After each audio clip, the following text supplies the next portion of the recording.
Assalamualaikum warahmatullahi wabarakatuh. Halo semuanya. Perkenalkan, nama saya Muhammad Alif. Saya dari Pendidikan Guru Sekolah Dasar Fakultas Ilmu Pendidikan Universitas Negeri Jakarta. Sebelumnya yang terhormat kepada Bapak Otip Satibi selaku dosen pengampu mata kuliah kurikulum. Nah, pada kesempatan kali ini saya akan membahas materi kurikulum tahun 1997. Wah, udah lama banget ya kurikulum tahun 1997. Kira-kira kayak gimana ya kurikulum tahun 1997? Apakah masih relevan untuk digunakan di tahun sekarang atau tidak? Yuk simak video saya dalam bentuk animasi. Menurut Sujana tahun 1993, pada umumnya perubahan kurikulum menyangkut komponen, yakni yang pertama yaitu perubahan dalam tujuan yang didasarkan kepada pandangan hidup masyarakat dan falsafah bangsa. Yang kedua yaitu perubahan isi struktur untuk meninjau struktur mata pelajaran siswa. Yang ketiga yaitu perubahan strategi kurikulum yang meliputi perubahan belajar mengajar, perubahan sistem administrasi, bimbingan dan penyuluhan, perubahan sistem penilaian hasil belajar. Yang keempat yaitu perubahan sarana kurikulum yang menyangkut ketenagaan baik dari segi kualitas maupun kuantitas.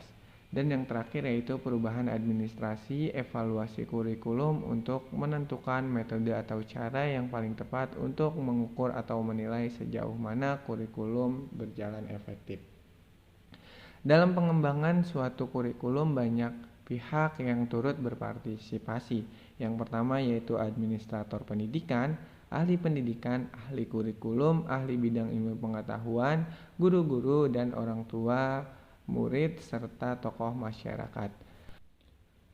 Kita mengenal yang namanya kurikulum 1994 yang disempurnakan menjadi kurikulum 1997.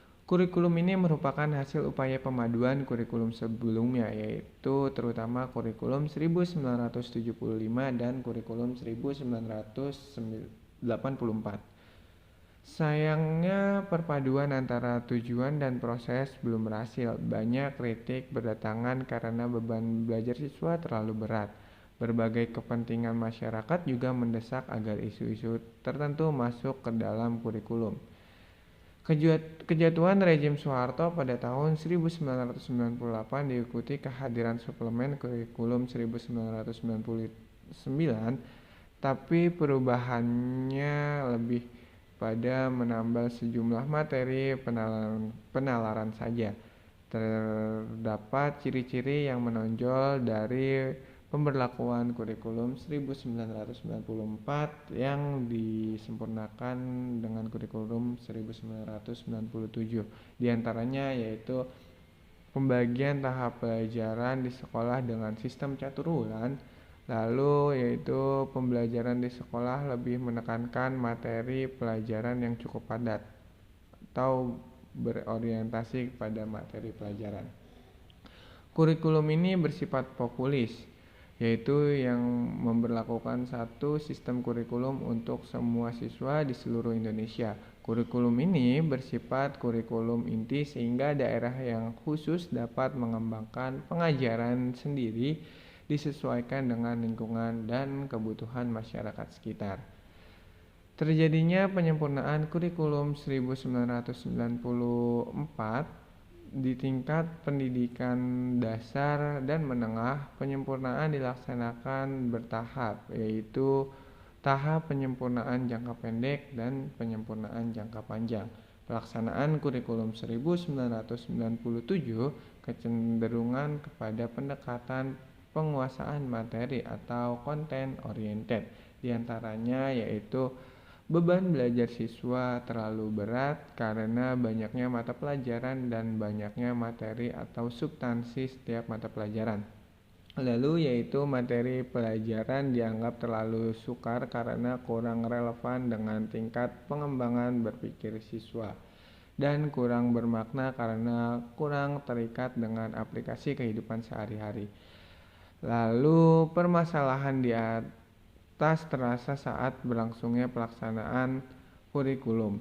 Hal ini mendorong para pembuat kebijakan untuk penyempurnaan kurikulum tersebut. Penyempurnaan tersebut dilakukan dengan tetap mempertimbangkan prinsip penyempurnaan kurikulum, yaitu penyempurnaan kurikulum secara terus-menerus sebagai upaya penyesuaian kurikulum dengan perkembangan ilmu pengetahuan dan teknologi serta tuntutan kebutuhan masyarakat.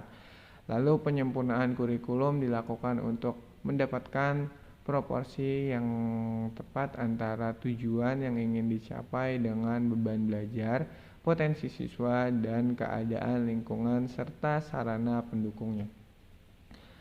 Lalu yang selanjutnya yaitu penyempurnaan kurikulum dilakukan untuk memperoleh kebenaran substansi materi pelajaran dan kesesuaian dengan perkembangan siswa. Dan yang terakhir yaitu penyempurnaan kurikulum mempertimbangkan berbagai aspek terkait seperti tujuan materi, pembelajaran, evaluasi, dan sarana atau prasarana termasuk buku.